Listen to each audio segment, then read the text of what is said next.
Presenting you a here boxer.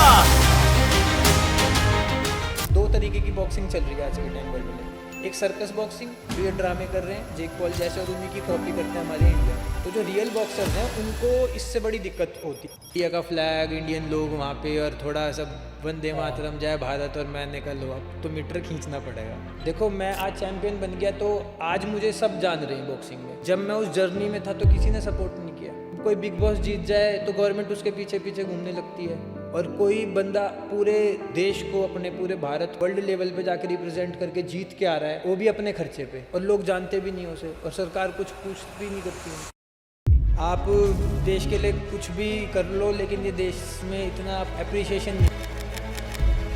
बिल्कुल यार, सोचो आपके सामने एशियन चैंपियन बैठा है और कोई नहीं जानता मुझे। मैं यूएस जाता हूँ, यूएस के अंदर मतलब मेरी ऐसे वैल्यू होती है जैसे अमिताभ बच्चन घूम रहे हैं। हमारे देश के अंदर भाई जात और धर्म सबसे बड़े दो टॉपिक हैं। मोदी जी आजकल वैसे कुछ चीज़ों को प्रमोट तो करते हैं। मुझे तो नहीं लगता किसी एथलीट को अपने पॉलिटिकल एजेंडा के लिए सपोर्ट कर रहे हो, वो एक अलग चीज़ है। ग्राउंड लेवल पे तो कुछ नहीं कर रहे। तो अभी तक आपका टफेस्ट ओपोनेंट कौन है? हाँ जी, राम राम जी, आप सभी का स्वागत है हमारे यूट्यूब चैनल ताज़ी बात में। और आज के हमारे स्पेशल गेस्ट हैं वैभव सिंह यादव, जिनको पूरी इंडिया अहीर बॉक्सर के नाम से जानती है। तो वैभव भाई कैसे हो आप? मैं बहुत अच्छा हूँ, धन्यवाद आपका और आपकी टीम का मुझे बुलाने के लिए। तो वैभव भाई, आपकी बॉक्सिंग की जर्नी कहाँ से स्टार्ट हुई? बॉक्सिंग की जर्नी स्टार्ट हुई थी मेरे फादर साहब को देख के, क्योंकि पापा बॉक्सर थे जी। तो मैं पहले तो ताइक्वांडो खेलता था, ओके। बट फिर फादर के फुटस्टेप को फॉलो करना था तो मैं बॉक्सिंग में एंटर कर गया।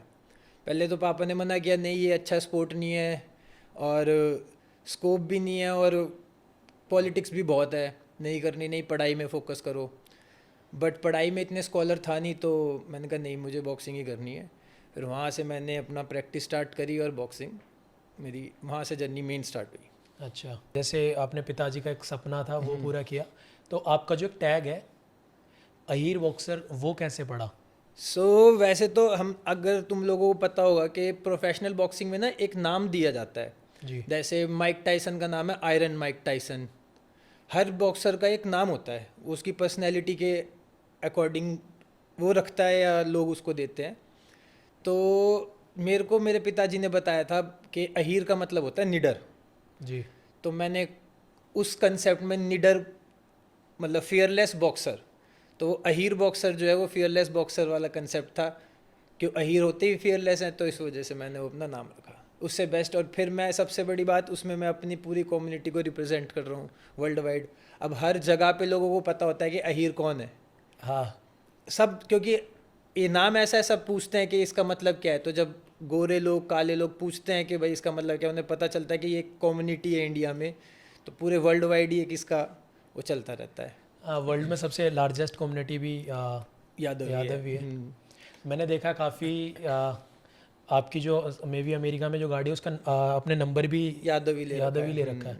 क्योंकि अब इंडिया में तो ये वाला सिस्टम है नहीं कस्टमाइज नंबर प्लेट का, बट वहाँ पे है, तो मैंने कहा वाई नॉट।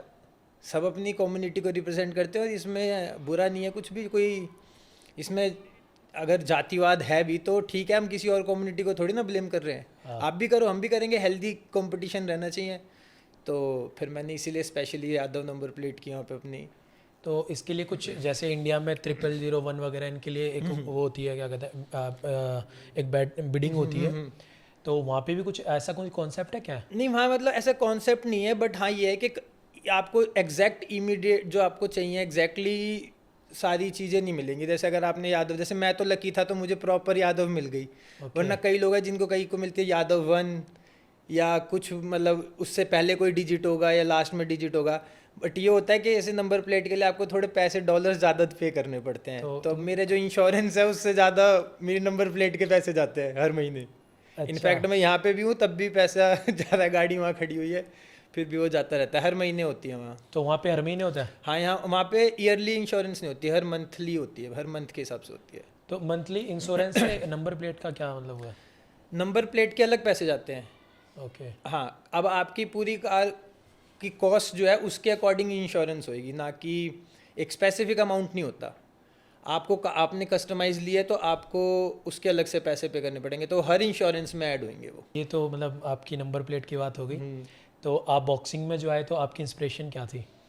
इंस्पिरेशन यार पापा जी थे, ओके। क्योंकि दिल्ली पुलिस में है और स्ट्रॉन्ग बहुत थे, तो मैं जब से उन्हें देखता आया हूँ बचपन से, तो उनकी फिज़िक, उनकी फिटनेस, हर चीज़ में मतलब तो अपने फादर की तरह ही बनना चाहता था मैं। मतलब होता जैसे मेरे दादाजी आर्मी में थे, हाँ। तो मेरे दादा एक स्टोरी मतलब मेरे फादर साहब एक स्टोरी बता रहे थे कि एक बार दादा ने उनके थप्पड़ मारा था और थप्पड़ लग के मेरे पापा की ये सब हिल गई थी। अच्छा, मतलब हाँ, मतलब दांत एक वगैरह। थप्पड़ में ही। तो वो बड़ी शॉकिंग सी चीज़ थी मेरे लिए कि यार एक इंसान में इतनी ताकत कैसे हो सकती है कि एक थप्पड़ में सब हिला दे। तो मैंने फिर वही मेरे दिमाग में कि अपने दादा और अपने फादर की तरह बनना है, इसीलिए स्पोर्ट में आया और इसमें इसलिए ही मेहनत करता हूँ। आप तो इन फ्यूचर कुछ ऐसा नहीं करने वाले अपने बेटे बेटे के थप्पड़ उप्पड़ नहीं या कुछ? नहीं, अब तो खैर कहाँ अपने बेटे से को तो कहाँ मारूंगा मैं, लेकिन हाँ रोड साइड पे कई बार हो जाता है। इंडिया में तो खैर स्पेशली 2-3 बार हो गया। आपकी इंडिया में फाइट होगी नॉर्मली रोड साइड पे? हाँ 2-3 बार हो चुकी है। वो मतलब कैसे, वैसे या कोई लोग आपको टारगेट करते हैं? एक बार मैं अपनी ससुराल से आ रहा था गुड़गांव, वहाँ से रास्ते में आते हुए किसी ने मेरी गाड़ी पे हिट कर दिया। अब वो लड़के सारे ड्रंक थे ओके। और अब मैं उन्हें समझा रहा हूँ कि भाई देखो आपने गाड़ी ठोकी है, अब आप उसके बाद आप मुझे तो वो थोड़ा होता है ना कि पतला दुबला देख के थोड़ा हवाबाजी में आ जाते हैं सारे, तो उनमें से एक गन दिखाने लगा। तो मैंने कहा चल भाई अब या तो मरेंगे या मारेंगे। तो इतना मारा कि मेरे पूरे हाथ वाथ मैंने तोड़ के मेटाकार पर पूरा टूट के नकल यहाँ रखा था। अच्छा मैंने इंस्टाग्राम पे इसकी एक स्टोरी वो भी डाली थी, पोस्ट रील में। अच्छा। सर्जरी हुई थी मे भी 2-3 साल पहले की कहानी है क्या? ये है 2022 की, समथिंग ना 2021 की। क्योंकि मेरे को लग रहा है शायद मैंने आपकी रील देखी हुई, क्योंकि मैं बहुत टाइम पहले से हाँ, मतलब follow वगैरह करता 2021 की है ये।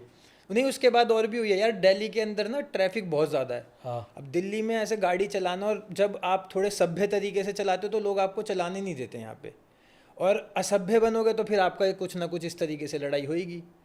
तो वो ये अब लोग आते हैं कोई ठोक दे ज़्यादा पेश। अब मेरे अंदर क्या है, मैं ज़्यादा टॉलरेंस पावर थोड़ी कम है मेरे अंदर, तो ज़्यादा बर्दाश्त होती नहीं चीज़ें, बस एक लिमिट तक जितना होती है हो जाती है, फिर बजता है जूता जो होना है वो होता है फिर। तो इतना मारा, मतलब हाथ वाथ भी अपने फ्रैक्चर कर लिया? हाँ मतलब मैंने पूरा मेटाकार्पल बोलते हैं इस हड्डी को, हम्म। ये पूरी देखो मेरी उंगली एक छोटी बड़ी हो गई। हाँ, ये वाली छोटी है, इसका नकल टूट के यहाँ पे आ गया। अच्छा। हाँ इसमें वायर डली हुई है अभी। तो वो कितने थे लोग, मतलब 3 थे, बहुत ही 3 मतलब वर्सेस 1 हो रहा था? नहीं, एक मेरे साथ और दोस्त था मेरा, वो भी बॉक्सर था, तो 3 वर्सेस 2 हम दोनों ने बहुत। लेकिन वो थोड़ा सभ्य है, उसने जब देखा ना कि बहुत ज़्यादा पीट दिया भाई ने, अब छोड़ देते हैं। हाँ। फिर निकले वहाँ से। बट और इनफैक्ट हम दोनों सेम ही हॉस्पिटल में पहुँचे, वो लड़का भी और मैं भी। अच्छा, जिनको पीटा था? मैं भी आईसीयू में था, वो भी आईसीयू। मेरी सर्जरी हुई थी, इमीडिएट सर्जरी कर दी थी डॉक्टर ने ना, ये हड्डी बाहर निकल गई थी, ये टूट ही गया था नकल पूरा, जो मेटाकार्पल होता है बाहर निकल गया था यहाँ से। ओके। तो डॉक्टरों ने सर्जरी करनी थी, तो मैं भी आईसीयू से निकला, वो भी आईसीयू से निकला सर्जरी के बाद। वो 2 जन ने उनमें से एक की सर्जरी हुई जिसके दांत वाँत टूटे थे। मतलब डॉक्टर इसे क्लीन करते हैं ना जब, तो वो क्लीन कर रहे तो इसमें दांत निकल रखा, टुकड़े टुकड़े निकले दांत के। अच्छा। तो वो डॉक्टर कह रहे सर ये तो मेडिकल केस बनेगा क्योंकि लड़ाई झगड़ा हुआ है, ये आपका एक्सीडेंट तो हुआ नहीं। अच्छा, आपने हमने बोला था कि एक्सीडेंट हो रखा है, ठीक बट है। फिर वही है बात करी कि भैया तो हो गया जो होना था, पहले इसको ट्रीट तो करो। फिर उन्होंने इसको ठीक करा, ऑपरेशन करा। तो कहीं ना कहीं आप मतलब अपने रिंग में चले गए थे उस जोन हाँ यार मैं बहुत अवॉइड करता हूँ लड़ाई, मैं ऐसे बिल्कुल भी इस चीज़ को प्रमोट नहीं करता कि आप रोड साइड फाइट करो। बट हाँ ये है कि अगर बात सेल्फ डिफेंस की है तो फिर आपको करना पड़ता है, अदरवाइज वैसे तो कोई प्रॉब्लम नहीं है। मेरे को बिल्कुल नहीं पसंद जैसे रोड साइड फाइट करना या अपनी ताकत का नाजायज फ़ायदा उठाना है, लोगों को दिखाने के लिए, शो ऑफ करने के लिए कि मैं बॉक्सर हूँ ये वो। अगर मैं बॉक्सर हूँ अच्छा तो मैं रिंग में दिखाऊंगा, हाँ। रोड पे क्यों दिखाना उस इंसान के सामने ना जो स्किल्ड ही नहीं है उस फाइट करने के लिए।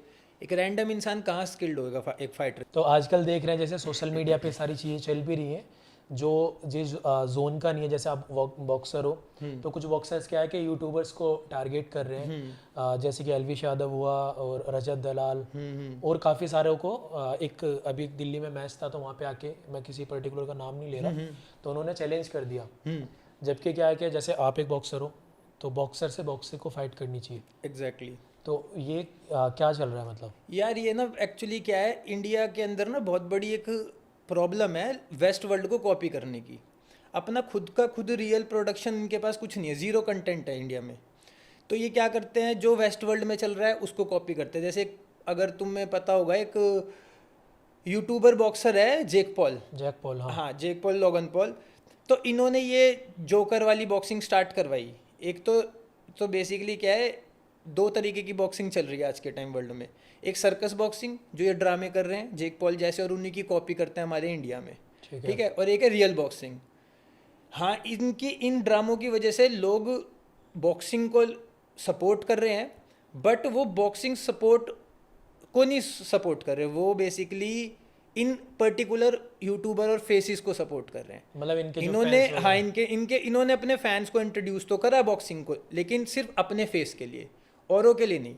तो जो रियल बॉक्सर्स हैं उनको इससे बड़ी दिक्कत होती है, क्योंकि ऑब्वियस सी बात है, एक अनस्किल्ड बॉक्सर जस्ट बिकॉज उसके पास फॉलोअर्स हैं वो लाखों करोड़ों रुपए कमा रहा है, और एक बॉक्सर जो एक्चुअली में अपने पेरेंट्स को, वाइफ को, बच्चे को छोड़ के और बॉडी में इतनी इंजरीज लेके वर्कआउट करता है और फाइट करता है, उसको हज़ारों में पैसे मिल रहे हैं बस। तो ये थोड़ी सी गलत चीज़ है, बट हर चीज़ के प्रोज कॉन्स होते हैं, तो आप डायरेक्टली इसको गलत भी नहीं बोल सकते पूरा, क्योंकि इससे वर्ल्ड वाइड पूरी ऑडियंस एक स्पोर्ट को में इंट्रोड्यूस हो रही है कि हाँ भाई बॉक्सिंग भी कुछ है, प्रोफेशनल बॉक्सर्स भी कुछ हैं। तो ये वही चीज़ है कॉपी कर रहे हैं इंडिया के अंदर, जो कि मेरे को तो लगती है नौटंकी।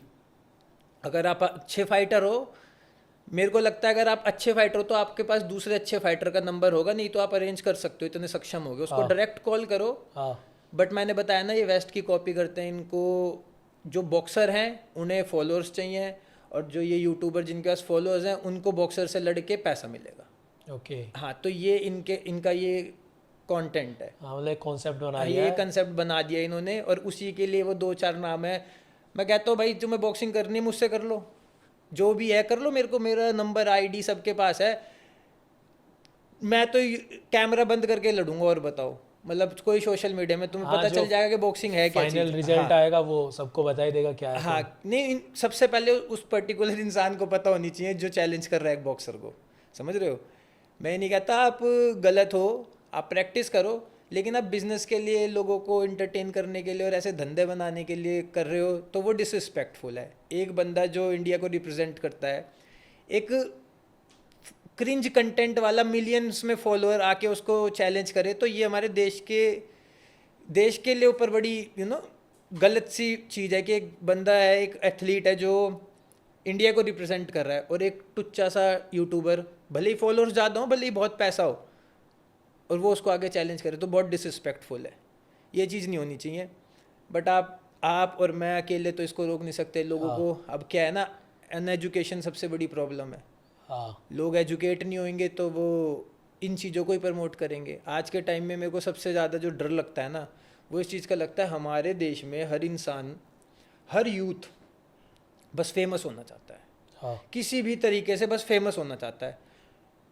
मेरे टाइम पे हम जब छोटे थे तो हम सोचते थे हम बड़े होके पुलिस में जाएंगे, या बड़े होके फौज में जाएंगे, या डॉक्टर बनेंगे, या इंजीनियर बनेंगे। ये 4-5 इंडस्ट्री जो बेसिक ह्यूमन नीड की हैं, उसके बारे में हम सुनते थे और हम सोचते भी थे।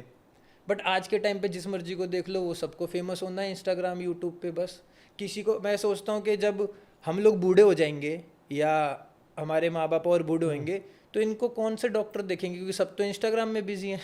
हाँ, डॉक्टर्स भी बिजी हैं। अब कोई बचा ही नहीं ना, सोशल मीडिया के अलावा कोई बचा ही नहीं। तो अब आपका हर गांव में आपको एक इन्फ्लुएंसर मिल जाएगा, लेकिन उस गांव में अब आपको पुलिस वाला नहीं मिलेगा, डॉक्टर नहीं मिलेगा, कोई केमिस्ट वाला नहीं मिलेगा। फैक्ट है तो ये बहुत डेंजरस चीज़ है। तो एजुकेशन होना बहुत ज़रूरी है, एजुकेट होना लोगों को कि भाई देखो ये रियल लाइफ है, रियल लाइफ नहीं है। रियल लाइफ में आपको रोज़ हॉस्पिटल भी जाना है अगर आप बीमार हो तो, ठीक है, और आपको पुलिस वालों से भी टैकल करना है, सब चीज़ें हैं। बट लोग समझते नहीं हैं। हम बस समझा सकते हैं, ऐसे वीडियो बना के बोल सकते हैं कि भाई ये सब मत करो, थोड़ा रियलिटी में भी जियो।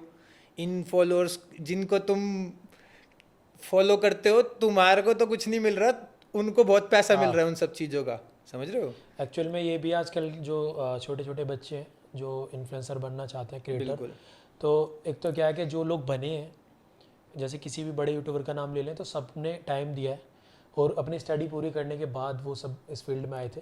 देखो, मैं ये नहीं कहता कि आप ये सब चीज़ें मत करो, बट ये चीज़ें आपकी प्रायोरिटी नहीं होनी चाहिए। आप पहले अपनी कुछ बेसिक नीड्स जो हैं उसको, उसके ऊपर वर्क करो। ये पार्ट टाइम चीज़ें, ये इंटरटेनमेंट इंडस्ट्री है। इंटरटेनमेंट लाइफ में सिर्फ इंटरटेनमेंट जितना ही होना चाहिए। पूरी ज़िंदगी अगर आपकी इंटरटेनमेंट निकल जाएगी तो आपने करा क्या लाइफ में? प्रोडक्टिव क्या किया? कुछ नहीं। फिर माँ बाप वहीं के वहीं रह जाएंगे। रोज़ इंटरनेट में तुम पैसे डलवा डलवा के दूसरों को पैसे वाला बना रहे हो और खुद क्या कर रहे हो? तो वो पैसा कमाने के लिए, वो रिचार्ज करवाने के लिए एटलीस्ट उतना पैसा बना तो लो, और वो पैसा एक इंसान की तरह बनाओ जिससे सोशल मीडिया पे, सोसाइटी पे तुम्हारा कुछ गुड इम्पैक्ट हो। दारू पी के, गन कल्चर दिखा के, लड़ाई झगड़े करके, न्यूडिटी फैला के, ये सब चीज़ें करके बहुत गलत है। मैं एक्चुअली में बिल्कुल भी सपोर्ट नहीं करता ऐसे इन्फ्लुएंसर्स को, चाहे वो मेरी कम्युनिटी के हों, चाहे वो किसी भी कम्युनिटी के हों। वो इन बच्चों से व्यूज़ लेके पैसे वाले तो बन गए, लेकिन वो सोसाइटी में इतना ख़राब वो कर रहे हैं। मैंने अभी थोड़े दिन पहले एक इंसिडेंट सुना अपने यूपी का। वहाँ पे एक बच्चा एक इन्फ्लुएंसर को देख के गन खरीद के ले आया। अच्छा। और वो गन लोड कर रहा था, गन लोड करनी आती नहीं, उसने अपने पापा के ही पाँव में मार दी अरे, रूम के अंदर। वो गन खरीद के लाया सोशल मीडिया पे डालने के लिए, हाँ। और उससे वो चल गई और उसके फादर के पाँव में लगी। बट ये है कि चलो बच गया, कोई छोटा भाई बहन भी हो सकते थे। हाँ, तो कुछ भी हो सोशल सकता मीडिया था। पे आप देख के चीज़ों को और अपनी लाइफ में उसको करने की कोशिश करो। अब मुझे ये बताओ, ये जो बोलते हैं कि हमारे इंस्टाग्राम पे या उस पे यूट्यूब पे कि हमारे ये बदमाश हैं या हम गाड़ी लेके घूमते हैं, कितनी इनकी अपनी है? हाँ। ये कितने बदमाश हैं मेरे को बताओ। हाँ, अभी कुछ टाइम पहले चल रहा था, कुछ 2 क्रिएटर्स हैं हाँ, और एक के फॉलोवर थे अप्रोक्स 6 लाख के करीब, आज 4 मिलियन क्रॉस है। तो देखो। और दूसरे के भी ऐसे कुछ थे, तो उसके भी 2-3 में। और औरों ने भी, छोटे छोटों ने भी उनका देखा देख लोकेशन वाली जो चीज़ें चल रही थी, देखी होंगी आपने। हाँ हाँ हाँ, वो मैंने देखा था उनको, वो रजत दलाल और सिसोदिया, राजवीर सिसोदिया। इनका भी बताओ। तो ये कोई अच्छी चीज़ है? तुम इतने ताकतवर हो, मेरे को कोई गाली बक दे सोशल मीडिया पे, मैं चुपचाप उससे बात कर लूँगा जाके। मैं ऐसे थोड़ी ना पहले फ़ोन उठाऊँगा, वीडियो बनाऊँगा, फिर डालूँगा, फिर लोग देखेंगे। ये क्या, ये मर्दों वाले खेल है? मर्दों वाली चीज़ है ये तो नौटंकी है। और पता नहीं क्यों व्यूअर्स इतने बेवकूफ़ हैं, उन्हें समझ नहीं आता कि हम ये चीज़ें देख रहे हैं, ये चीज़ें इनका तो पैसा बना रही है, हमारा नुकसान कर रही है, ब्रेन वॉश हो रहे हैं हम। हाँ, उस टाइम ऐसा हो गया था, वो लगभग 1 से 2 वीक चला था, तो हर कोई दूसरा बंदा उसी में लगा हुआ है। देखो ना, हमारे देश के अंदर भाई जात और धर्म सबसे बड़े 2 टॉपिक हैं।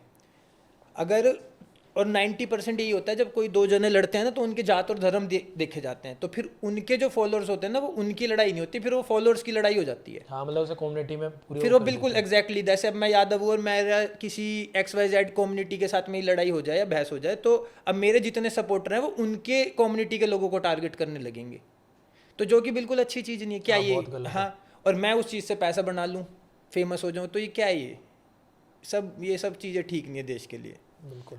यूथ खराब हो जाएगा इन सब चीज़ों को देख। मैं US में साइन होने वाला था एक बहुत बड़े प्रमोटर के साथ। हाँ।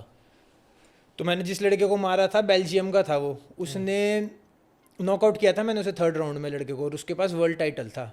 तो सबको पता चल गई पूरे ईस्ट कोस्ट में कि भाई ये कोई इंडियन बॉक्सर आया है। तो इसको जानते थे क्योंकि सीनियर है, और देखो मेहनत करी इसने, बॉक्सिंग में फेमस है काफ़ी वर्ल्ड वाइड। इससे पूछा किसी ने कि भाई ये लड़का कैसे, तो इसने कहा अरे इसने तो वैसे ही तुक्के से मार दिया होगा, साइन करने लायक नहीं है। अच्छा, बैक बेचिंग कर। हाँ, तो उस गोरे ने एक इंडियन और जो मेरा दोस्त बाद में बना उसको बताई ये बात। अच्छा। तो कह रहा बाबू तेरे को पता है तू साइन होने वाला था और तू नहीं हुआ, क्यों नहीं हुआ? कि तेरे जो जिन्हें तू दोस्त बोलता है ना, भाई बोलता है, उन्होंने ही तेरा नुकसान किया। तो आप भी चाहते हो किसी को कॉल आउट करना, यूट्यूबर को? यार देखो, मैं तो भगवान की दया से अपना खुद बहुत सक्षम हूँ, अच्छा पैसा है, फुल बढ़िया कमा रहा हूँ, और मेरे को ऐसे फ्री के फॉलोअर्स नहीं चाहिए, ना मेरे को ऐसा फेम चाहिए। बट किसी भाई ने मेरे से लड़ना चाहता हो तो वो मेरे को बिल्कुल चैलेंज कर ले, चाहे वो यूट्यूबर हो चाहे वो बॉक्सर हो। मेरी आईडी, मेरा नाम सब पता ही है सबको, ऑलमोस्ट सब मेरे को कर सकते हैं, और मैं जैसे कहेंगे वैसे फाइट करने को तैयार हूँ। ऑन कैमरा ऑफ कैमरा दोनों? ऑन कैमरा ऑफ कैमरा दोनों, जिस भी तरीके से जैसे भी चाहें। उन्हीं की लोकेशन, मेरी लोकेशन भी नहीं। अच्छा। उन्हीं की लोकेशन। बट मैं ऐसे किसी को, मैं वही वाली बात है कि मैं इनको पहले गाली बकूँ और फिर इन्हीं के साथ जाके बैठ जाऊँ, तो वो चीज़ ठीक नहीं है। अगर मैं इनके खिलाफ हूँ तो फिर मैं वो काम नहीं करना चाहता, इसलिए मैं किसी को कॉल आउट नहीं करता ना नाम। जिसने करना हो वो बिल्कुल ये वीडियो देख के इसको क्रॉप करके मेरे को भेज दे कि भाई आपने बोला था अब हम लड़ने को तैयार है तो हम लड़ लेंगे। ओके।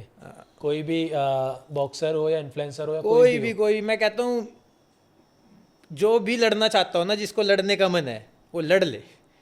बस वेट कैटेगरी का एक होता है कि हम शुरू से एक वेट कैटेगरी में खेलते आए हैं, तो क्योंकि जो नॉन स्पोर्ट्स लोग हैं उनके लिए, कोई बॉक्सर है मैं एक कैटेगरी ऊपर भी लड़ने को तैयार हूँ, कोई अगर बॉक्सर है तो। आपकी वेट कैटेगरी क्या है? मेरी वेल्टर वेट है 66.7 kg। अच्छा, ठीक है, उतने वजन का कोई बॉक्सर है, उससे एक कैटेगरी ऊपर का बॉक्सर मेरे से कभी भी लड़ ले। और जो बॉक्सर नहीं है, जो इन्फ्लुएंसर है, उसको मैं 20 किलो और ऊपर दे रहा हूँ। अच्छा, अपने वजन से 20 किलो और ऊपर वाला भी कोई अगर लड़ना चाहे तो, जो बॉक्सर नहीं है। मैंने देखा है ना कुछ बॉक्सर हैं जो काफ़ी बड़े बड़े, जो मतलब एक तरीके से फेम के लिए कर रहे हैं, पता नहीं क्या, वो तो उनको ही पता होगा। जैसे एलविश यादव हो गए, फुकरा इंसान, रजत दलाल, इन सबको एक बॉक्सर है भाई, वो इनको माइक लेके सीधा भाई ओपन चैलेंज कर रहा है कि भाई मेरे से बॉक्सिंग करो। उसके पास शायद फॉलोअर्स नहीं होंगे ना, उसे फॉलोअर्स चाहिए होंगे बेचारे को इसलिए कर रहा होगा, हो सकता है। हाँ बिल्कुल, सारे गेम फॉलोअर्स की है, अपना तो भाई नहीं है इन सब चीज़ों में। अपने वो कहते हैं ना, एक हो लेकिन नेक हो, तो जो मेरे अपने हैं वो अपने हैं। मेरे आज भी मेरे साथ हैं, जहाँ लड़ना हो, लड़ाई में, मार कटाई में, हर चीज़ में, तो मुझे ज़्यादा फालतू की भीड़ चाहिए भी नहीं। मैं थोड़ा रियल प्रैक्टिकल लाइफ में ज़्यादा बिलीव रखता हूँ इंस्टेड ऑफ शो ऑफ और ये वो, इसलिए हमारे फॉलोअर्स भी नहीं है ज़्यादा। हाँ, ये तो फैक्ट है। अगर जो मतलब इंसान सारी चीज़ें रॉ रखता है ना, तो उनको लोग पसंद नहीं करते। अब मैं एक वैसी बात बताऊंगा कि मैं अपनी इतना हार्डवर्क करता हूँ, 4-4, 5-5 घंटे ट्रेनिंग करता हूँ मैं दिन में। मैं अपने वर्कआउट की वीडियो डालता हूँ ना, उस पर कई बार सिर्फ 2-2.5 हज़ार व्यूज़ जाते हैं। मुझे समझ नहीं आता है 40,000 लोग हैं कौन जो मुझे फॉलो करते हैं, मेरे व्यूज़ इतने कम जाते हैं। और जहाँ मैं थोड़ी सी छिचोरी हरकत वाली वीडियो डाल दूँ, जिसमें मतलब मेरी गाड़ी के नंबर प्लेट दिख रही है यादव वाली, या मैं लंदन में हूँ या अमेरिका में हूँ या ऑस्ट्रेलिया में हूँ, वहाँ की कोई भी वीडियो होगी तो वो ऐसे वायरल हो जाएगी जैसे पता नहीं मैं ही ऋतिक रोशन हूँ। तो ये बड़ा डिसअपॉइंटमेंट वाली चीज़ है कि जिसमें मैं कुछ नहीं कर रहा, बस वॉक करके आ रहा हूँ, वो वीडियो इन्होंने इतनी फेमस कर दी। और जिसमें मैं इतना हार्ड वर्क कर रहा हूँ, पसीना, देश को रिप्रेजेंट कर रहा हूँ, फाइट है, ट्रेनिंग डाल रहा हूँ, उस पर कोई लाइक भी नहीं। एक तो क्या है ना, आप रेगुलर भी वीडियो वगैरह पोस्ट नहीं करते। हम बिल्कुल, मतलब अब यार पता है क्या है, क्योंकि मैं इंटरेस्टेड नहीं हूँ इन सब चीज़ों में, फर्स्ट। सेकंड चीज़ ये है कि अब रिस्पॉन्सिबिलिटीज़ इतनी है, आपको वर्कआउट भी करना है, फैमिली है, माँ बाप बूढ़े हो रहे हैं, बेटा है, तो अब उसका स्कूल स्टार्ट हो गया है, केजी में आ गया है वो, किंडरगार्टन में, तो अपना अब चीज़ें, अब फ़ोन के लिए टाइम इतना होता नहीं कि सब कुछ एडिट करके डालो वीडियो को और रेगुलर पोस्ट करो, क्योंकि फिर मैं फाइटर हूँ, इन्फ्लुएंसर तो हूँ नहीं तो मेरे से ये सब चीज़ें इसलिए होती भी नहीं है, ये चीज़ है। साइड बाय साइड वैसे मेरा पर्सनल सजेशन है, कोई रखो एक जो आपको थोड़ा सा, क्योंकि मतलब वैसी चीज़ मत डालो आप, पर अपने जो डेली आप रूटीन मतलब है आपका, उसको भी आप डालोगे तो लोग और ज़्यादा मतलब आपको फिर पसंद करेंगे। यार मैं बताऊँ नरेश, मैंने ना भाई स्टार्ट किया था, एक पीआर वाला लड़का रखा था, वो मेरी रोज़ वीडियो एडिट करके वर्कआउट की रोज़ डालता था। मैंने उसको कम से कम 1 महीने का स्टैक दे दिया था वीडियोस का, उसने बढ़िया वीडियो एडिट करके डाली, बट उन वीडियोस पे कुछ आता ही नहीं था। लाइक लो 1000-1500 लाइक बस, ज़्यादा 10-15 हज़ार व्यूज़ बस। तो ट्रैवल का क्या है आपका? आप जब बहुत ज़्यादा ट्रैवल करते हो अलग अलग कंट्रीज़ में, इसके पीछे क्या मतलब वो है? यार इसके पीछे वो ये बॉक्सिंग, और मैं थोड़ा शौकीन भी हूँ बाहर घूमने का, तो मैं ऑलमोस्ट 50+ कंट्रियाँ घूम चुका हूँ। ओके। हाँ, थोड़ा शौकीन भी हूँ क्योंकि मैंने अपने ग्रेजुएशन के टाइम पे हिस्ट्री करी है। हाँ। तो हिस्ट्री ऑनर्स करने के बाद मैं बड़ा ना इंटरेस्टेड रहता हूँ किसी भी कंट्री की हिस्ट्री जानने में। तो जब मैं ट्रैवल करता हूँ, मेरा ट्रैवल बेसिकली वहाँ की पार्टी वार्टी करने के लिए नहीं होती, मतलब मैं वहाँ जैसे आर्किटेक्ट देखता हूँ, वहाँ की हिस्ट्री क्या है, पॉलिटिक हिस्ट्री क्या है, और अगर किंगडम थे वहाँ पे तो किंगडम में क्या था, मतलब मैं थोड़ा इस तरीके से ट्रैवल करता हूँ। और सेम मेरी वाइफ भी, हम दोनों ही ट्रैवल करते हैं और दोनों का यही। बट मोस्टली अगर आप देखो मेरे ट्रैवल 90% बॉक्सिंग के लिए ही होते हैं। अच्छा। तो जो 10% बचता है उस 10% में मैं थोड़ा सा एक्सप्लोर कर लेता हूँ, बाकी तो नहीं। तो जैसे आप 50+ कंट्रीज़ में आपने ट्रैवल किया है, तो सबसे अच्छा आपको कौन सा देश लगा? यार मेरे को पर्सनली अगर आप मेरे से पूछो तो मुझे यूरोप की ऑलमोस्ट सारी कंट्रियाँ ही अच्छी लगी, बट जो मैं अपना पर्सनल पॉइंट ऑफ व्यू बताऊँ तो मुझे ऑस्ट्रिया बहुत अच्छा लगा। अच्छा। हाँ, ये जर्मनी के साइड में है और हंगरी से और चेक रिपब्लिक से ऊपर।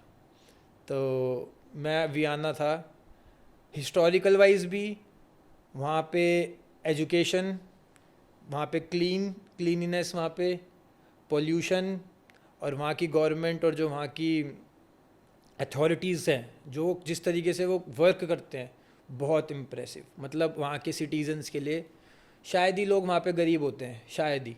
मतलब मैंने वहाँ पे एक भी भीख मांगता हुआ कोई नहीं देखा। कोई भी कलर का लोग हो, किसी भी कलर के, किसी भी एथनिसिटी के लोग मैंने वहाँ ऑलमोस्ट सब वर्किंग और हैप्पी देखे। हैप्पीनेस इंडेक्स में भी वो लोग ऊपर हैं। पॉपुलेशन भी मे भी कम होगी वहाँ क्या? पॉपुलेशन कम है ऑब्वियसली। पॉपुलेशन तो देखो ऑल ओवर वर्ल्ड में जब आप हमारे देश से रिलेट करते हो तो कम है। बेसिकली उनकी पॉपुलेशन कम नहीं है, हमारी पॉपुलेशन ज़्यादा है। समझ रहे हो? तो हमें इसलिए दुनिया की पॉपुलेशन कम लगती है। एक लैंड के अकॉर्डिंग जितनी पॉपुलेशन होनी चाहिए उतनी उन लोगों की पॉपुलेशन है, और हमारे पास जितनी लैंड है उससे ओवर पॉपुलेशन है। हाँ, और फिर हमारी अथॉरिटीज़ इतनी अच्छी नहीं है। अब आप देखो कितना टैक्स देते हैं हम, ठीक है? हम उन चीज़ों पे भी टैक्स दे रहे हैं जिन चीज़ों पे ऑलरेडी टैक्स सरकार काट चुकी है। तो अब टैक्स के ऊपर टैक्स प्लस आप जो कमा रहे हो उस पर टैक्स, इतना टैक्स दो और मिल क्या रहा है? सड़कें देख लो, कुछ भी देख लो, हॉस्पिटल्स देख लो, यहाँ पे एजुकेशन सिस्टम देख लो, कुछ भी नहीं है। मैं ऐसे नहीं बोलता कि मैं कंपेयर नहीं कर रहा किसी देश से अपने देश को, बट ये है कि क्या है, मतलब इतना पैसा अगर हम दे रहे हैं सरकार को तो हमें रिटर्न में क्या मिल रहा है? तो ये है, इसलिए मुझे ऑस्ट्रिया थोड़ा ज़्यादा अच्छा लगता है। मैं 6 बार जा चुका हूँ। अच्छा। मेरे को बहुत पसंद है वो। तो वैभव भाई, आपने काफ़ी सारी कंट्रीज़ एक्सप्लोर की है, तो आपकी फर्स्ट जो फाइट हुई थी वो कौन सी कंट्री में हुई थी? और जब आपने फर्स्ट बार आप रिंग में गए तो आपको मतलब कैसा फील हुआ? मेरी जो एमेचर बॉक्सिंग की फ़ाइट्स हैं तो वो तो जब मैं एमेचर खेलता था वो तो दिल्ली में ही, पहले जैसे दिल्ली स्टेट होती है, फिर नेशनल होती है, फिर इंटरनेशनल जाते हो अगर तुम टीम में सेलेक्ट होते हो, तो यही प्रोसीजर था। लेकिन उसकी जर्नी मेरी ज़्यादा लंबी नहीं रही एमेचर बॉक्सिंग की। प्रोफेशनल बॉक्सिंग की उससे ज़्यादा है। 2018 से प्रोफेशनल बॉक्सिंग टर्न करी, तो पहली फ़ाइट तो मैंने इंडिया में ही खेली। ओके। अपना डेब्यू जो था वो मैंने इंडिया में ही किया, ताकि मैं अपने यहाँ पे सबसे को पहले बता सकूँ कि मैं बाहर जाने लायक हूँ। अच्छा। तो मैं पहले यहाँ पे जो चैम्पियन था उसको अच्छे से पीटा, मारा बढ़िया करके, जीता फाइट। फिर सेकंड फाइट जो मेरी इंटरनेशनल थी, और वो वैसे मेरी फर्स्ट फाइट थी इंटरनेशनली, वो फाइट मैंने खेली थी थाईलैंड में। थाईलैंड में? हाँ, वो मैंने थाईलैंड, और मैं थाईलैंड में 4-5 फाइटें लड़ा हूँ थाईलैंड के अंदर, और पहली जो थी वो थाईलैंड में थी मेरी। WBC जो चैंपियनशिप है ये भी आपकी थाईलैंड हाँ, में ये है? दोनों टाइटल में वहीं के चैंपियन से जीता था। तो मैंने उसको चैलेंज किया था। जैसे हमारे प्रोफेशनल बॉक्सिंग में कॉल आउट का बहुत सीन होता है, मतलब आपको एक्चुअली चैलेंज करना पड़ता है चैंपियन को। आप कंटेंडर होते हो, आप चैंपियन को चैलेंज करते हो। अब जब मैं चैंपियन था तो मेरे को भी किसी ने चैलेंज किया, तो वो आपके ऊपर, आपने लड़ना चाहो नहीं। तो जिसके पास ये टाइटल्स थे मैंने उसे चैलेंज किया, उसने एक्सेप्ट किया। फाइट डिसाइड हुई, वेन्यू डिसाइड हुआ, थाईलैंड में ही हुई फाइट, और वहाँ लड़े, उसे नॉकआउट किया। अच्छा। दोनों टाइटल अपने नाम किए, और वहाँ के किंग के सामने हुई थी। अच्छा, थाईलैंड तो का वहाँ जो का किंग भी था उस फाइट के अंदर, जो थाईलैंड का किंग है, थाई किंगडम का, वो भी वहाँ पे था, और उसके सामने ही उसी के देश के लड़के को अच्छा पीटा तुमने? बुरी तरीके से। ओवरऑल कितनी फाइट्स की हैं आपने? मैंने 12 की हैं। विनिंग? 10 विनिंग है और 7 नॉकआउट। अच्छा। 2 मेरी फाइट लॉस हो गई थी। वो बैक टू बैक फाइट हुई थी मेरी। मतलब एक फ़ाइट जैसे आज यहाँ पे इस देश में करी, और यहीं से फ़्लाइट पकड़ के मैं दूसरे देश में गया, वहाँ पे टायर्ड भी था। वो ये अब हार होती है, अब चाहे एक्सक्यूज़ कुछ भी दे लो, बट ये था कि मैं बहुत ट्रैवल की वजह से और रिलैक्स नहीं कर पाया, थोड़ा टाइम हाँ, मिलता रिकवरी तो... नहीं हुई। हाँ, तो थोड़ी फाइट अच्छी होती। वो भी कोई ऐसे वन साइडेड नहीं थी, स्प्लिट डिसीजन था। मतलब 2 स्कोर से ही वो मेरे से जीता था, ज़्यादा नहीं। बढ़िया 6 राउंड चली थी उनके देश में ही। और फिर ये भी होता है, होम कंट्री का भी फ़र्क पड़ता है ना। अब आप जिसके देश में जा रहे हो उसके देश में वो चाहे कुछ भी ना हो, फिर भी वो बहुत कुछ है। और आपको एक कंपटीशन फीवर रहता है कि यार आपके कोई सोसाइटी कम्युनिटी के लोग नहीं है, देश के लोग नहीं है, आप अकेले हो, समझ रहे हो। और अफ्रीका के अंदर जाके लड़ना उनके लोगों से, तो फिर अच्छा, कालो से फाइट हाँ हुई मतलब आपकी, वो हाँ? तो अलग ही तरीके के होते हैं फिर ऐसे बहुत अच्छे होते हैं नेचर में, ऐसा कुछ नहीं है, वो हम लोगों ने हुआ बना रखा है, ऐसा कुछ इतना होता नहीं। बट यार फिर भी फर्क पड़ता है ना कि आप जैसे अब तुम्हारे गांव में आके कोई तुमसे कुछ नहीं बोल पाएगा, सही बात चाहे है। वो कोई कुछ भी हो। हाँ हाँ। तो वही चीज़ है, आप उनके क्षेत्र में जाके उनसे लड़ो, और फिर वहाँ पे इंडियंस भी बहुत कम है। तो अभी नेक्स्ट फाइट कब है आपकी? यार नेक्स्ट फाइट होपफुली मेरी, देखो जून में हो, जिसकी बात चल रही है अभी यूएस में, बट कुछ डिसाइडेड नहीं है। होपफुली होएगी इस साल, क्योंकि मैं 1 साल से पिछले रेस्ट पे हूँ, इंजरी हो गई थी तो, बट इस साल होएगी तो फाइट। इस बार यूएस में होने वाली है आपकी फाइट? हाँ अब ऑलमोस्ट सारी फाइटें यूएस में होंगी, क्योंकि मैंने उन्हीं से ही साइन किया है उनके साथ। तो मेरी प्रमोशन कंपनी है एलएफजी, LFG। हाँ ला फैमिलिया। तो ये मेरे कोच हैं जो, और उन्हीं का ही भाई है जिसने अपनी प्रमोशन कंपनी खोल रखी है, तो वही उन्हीं के साथ साइन अप हूँ। एक खेल चुका हूँ ऑलरेडी यूएस में, हाँ लास्ट टू लास्ट ईयर खेला था मैसाचुसेट्स में ही, जहाँ मैं रहता हूँ, उससे थोड़ा सा और आगे सिटी दूसरी थी। ओके। अमेरिकन था लड़का जिससे फाइट जीता था, बट अब तो देखो। आप वो वाली फाइट भी आपने विन की? हाँ। तो जैसे भाई जी आपकी यूएस में फाइट होने वाली है, तो अभी तक आपका टफेस्ट ओपोनेंट कौन रहा?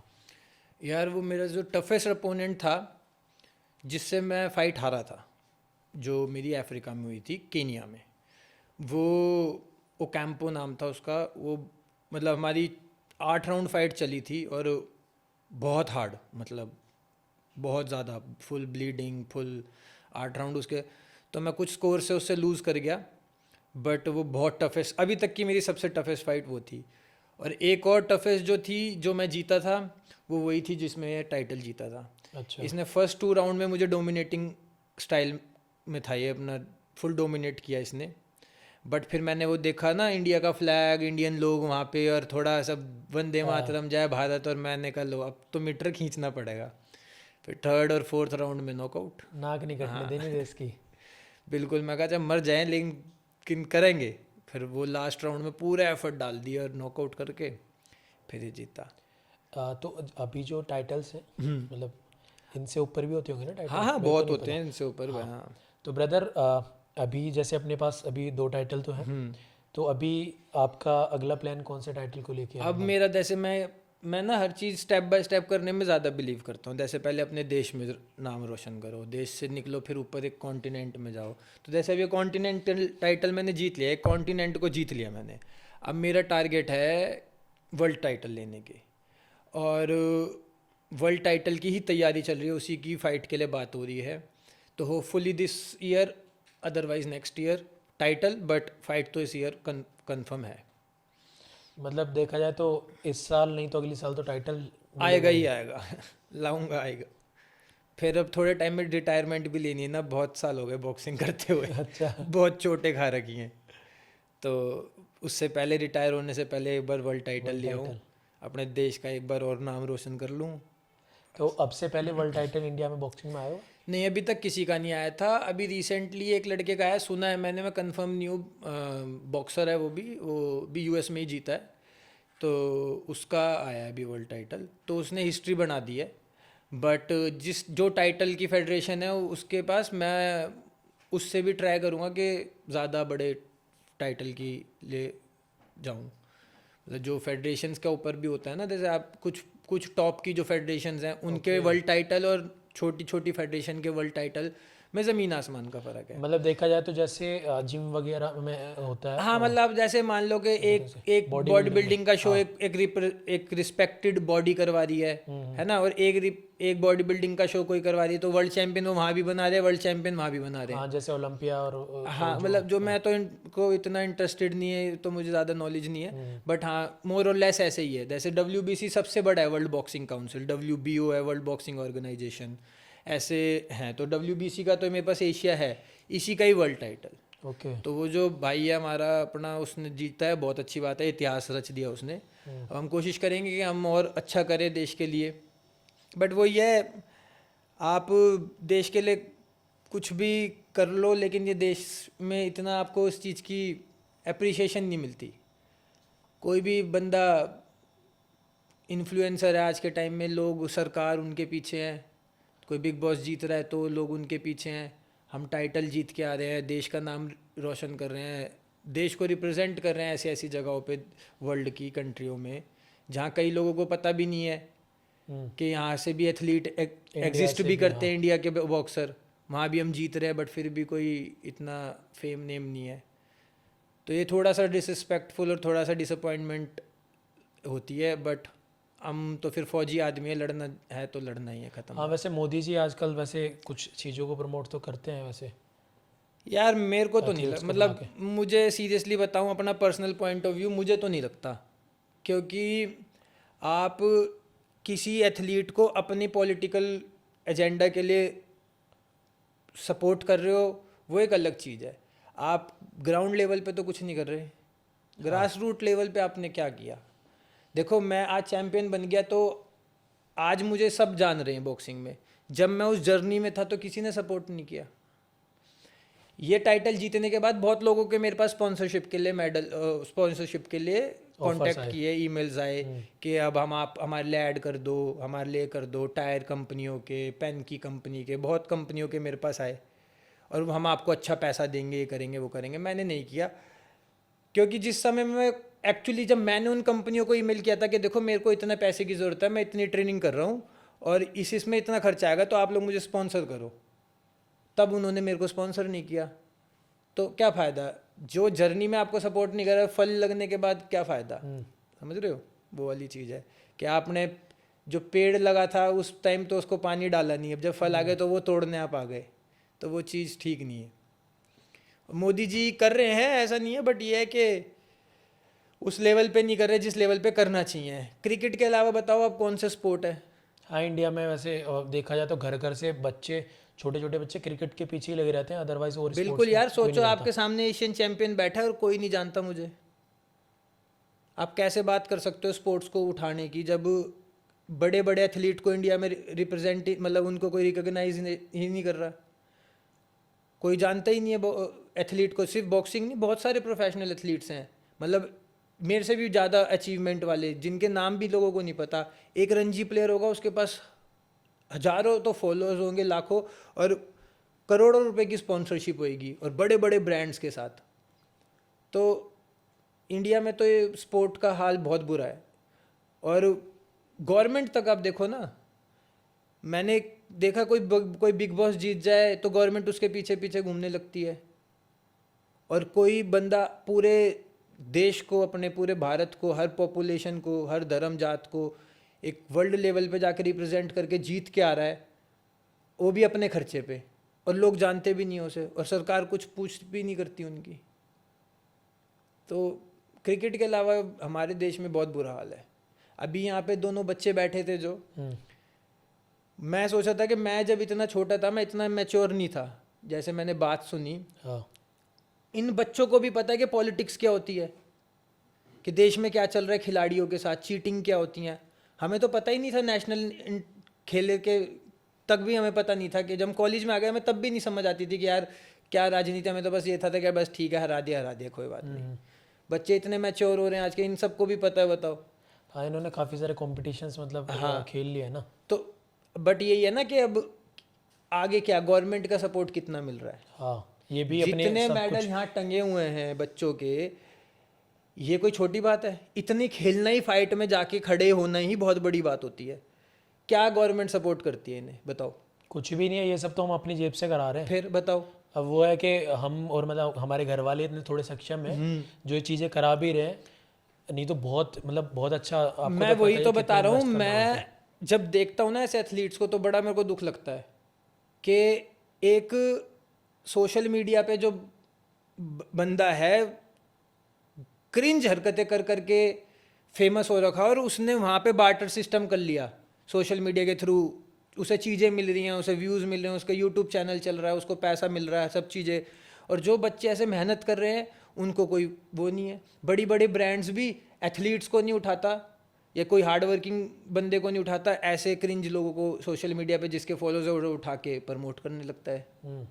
मैं यूएस जाता हूँ, यूएस के अंदर मतलब मेरी ऐसे वैल्यू होती है जैसे अमिताभ बच्चन घूम रहा हो।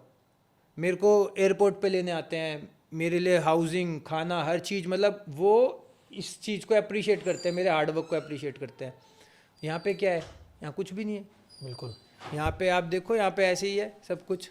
तो ये तो वैसे रियल फैक्ट है कि इंडिया में जो है ना एथलीट्स को इतना सपोर्ट नहीं करते, इन्फ्लुएंसर्स को सपोर्ट करता है सभी। यार देखो, मैं इसमें ना गवर्नमेंट का ब्लेम नहीं देता, मैं ऑडियंस का ब्लेम देता हूँ इस चीज़ के लिए। पता है क्यों? क्योंकि गवर्नमेंट की अगर आप नंबर सोशल मीडिया के उठाओगे बहुत थोड़े हैं। कितने पॉलिटिशियंस हैं, कितने नेता हैं ना, बहुत कम है। वो ज़्यादा से ज़्यादा फंड्स दे सकते हैं, बट उन फंड्स की डिमांड करना तो डेमोक्रेसी के हाथ में ना, जो लोगों के हाथ में, जनता के हाथ में। जनता बोलेगी अपने रूल्स के लिए कि भाई ये ऐसे रूल बनाओ एथलीट्स के लिए, किसी भी फील्ड के हो, कोई भी स्पोर्ट के हो, उनके लिए आप कोई रेगुलेशंस बनाओ, रूल्स बनाओ। सिर्फ ये थोड़ी ना कि आप क्रीम टॉप के जो एथलीट्स हैं उनको आप प्रमोट कर दो, फिर उनके साथ फ़ोटो डाल दो, चाहे कोई भी पार्टी हो। यहाँ पे मैं किसी स्पेसिफिक पॉलिटिकल पार्टी की बात नहीं कर रहा। जो अभी की प्रेजेंट में चल रहा है वही पास्ट में था, और फ्यूचर में भी वही रहेगा अगर जनता इसके लिए नहीं बोलेगी तो लोगों को पता होना चाहिए ना पहले कि एथलीट हैं, तो भाई इन एथलीट को सपोर्ट करो, इनके लिए वो आगे बोलेंगे। एक मुद्दा रखा जाएगा, जैसे वैसे तो हमारे देश में बहुत कम रखा जाता है कि भाई इलेक्ट्रिसिटी चाहिए, पानी का बिल कम होना चाहिए, एजुकेशन, हॉस्पिटल, ये चीज़ें तो देख के कोई वोट करता नहीं है। जाति धर्म देख के ज़्यादा वोट होते हैं और पैसा देख के। बट ऐसे लोगों को, जनता को, अपने नेताओं को ये सब बातें बोलनी चाहिए कि हमारी सोसाइटी के अंदर एक स्कूल बनवाओ, हमारी सोसाइटी में एक क्लिनिक या अस्पताल खोलो इमरजेंसी के लिए, रोडों को ठीक कराओ, इलेक्ट्रिसिटी को कम बिल करवाओ, है ना। और जो एक फिटनेस के लिए एक स्टेडियम या पार्क बनवाओ, नियर बाय में कुछ ऐसा है ना, ऐसे जहाँ पे बच्चे एक्टिविटी एक्सप्लोर कर पाए। अब बच्चों के खेलने के लिए कुछ नहीं है, फिर माँ बाप भी ऐसे डरपोक, उन तो बच्चे अपने आप को एक्सप्लोर ही नहीं कर पाएंगे तो क्या करेंगे? बाकी बचा कुछ काम कर दिया खराब आजकल टेक्नोलॉजी ने। मैं ज़्यादा दूर नहीं जाता, मैं अपने घर में ही देखता हूँ, मेरा बेटा कई बार फ़ोन उठा लेता है और उसको यूट्यूब सब 3 साल का है, सब चलाना आता है। तो ये कोई अच्छी चीज़ थोड़ी ना है। हम तुमको पता भी नहीं था। मतलब कई लोग तो प्राउडली बताते हैं कि यार मेरा बेटा देखो फ़ोन चला लेता है, तो ये अच्छी बात थोड़ी ना कि अपने 3 साल के बच्चे की शादी थोड़ी ना कर दूंगा मैं, या वो गाड़ी थोड़ी ना चला लेगा अगर वो करिए। तो डेंजरस है। हर चीज़ उम्र के साथ ठीक लगती है। अगर अब मेरा बेटा अपने उम्र में चीज़ें सीखेगा वो ज़्यादा बढ़िया है, अभी से उसको सिखाना तो उतनी जल्दी मैच्योर होगा वो, तो ये तो सोसाइटी के लिए गलत है ना। तो ये चीज़ नहीं होनी चाहिए। तो वैभव भाई, आपके जो ट्रेनिंग की रूटीन वगैरह वो क्या होते हैं? यार हमारे ना बेसिकली 2 सीज़न होते हैं, एक ऑफ सीज़न एक ऑन सीज़न। तो ऑफ सीज़न में आप बहुत हार्ड वर्क करते हो। वो सुनने में ऑफ सीज़न लग रहा है कि रिलैक्स करते होगे, बट उसमें मेन लोडिंग होती है हर चीज़ की। मतलब आप ज़्यादा आवर्स वर्कआउट करते हो, ज़्यादा ट्रेनिंग सेशंस करते हो, चाहे लिफ्टिंग के हों, चाहे बॉक्सिंग के हों, चाहे स्किल्स के हों। और जो ऑन सीज़न होता है उसमें आप एक्सप्लोसिव ट्रेनिंग करते हो, ठीक है। उसमें आप वेट कट करते हो। सबसे बड़ी प्रॉब्लम बॉक्सर्स के साथ 99% बॉक्सर्स का वेट कट का इशू होता है, 99% बॉक्सर्स का। तो वेट कट करना होता है, तो उस टाइम पे आपको लाइट ट्रेनिंग रखनी पड़ती है, थोड़े मीडियम पेस के हिसाब से वर्कआउट करना पड़ता है, क्योंकि आपकी फ़ाइट पास में है और ये स्पोर्ट ही चोटों का है। मतलब आपको एक दूसरे को मारना ही है, हर्ट ही करना है। तो किसी को फाइट से पहले जल्दी ज़्यादा हर्ट ना हो। जैसे मेरे साथ एक बार हो गया था, मेरे यहाँ पे कट लग गया था फाइट से पहले ही। अगले दिन फाइट थी, एक दिन पहले मैं ट्रेनिंग कर रहा था तो मेरे यहाँ पे कट लग गया था।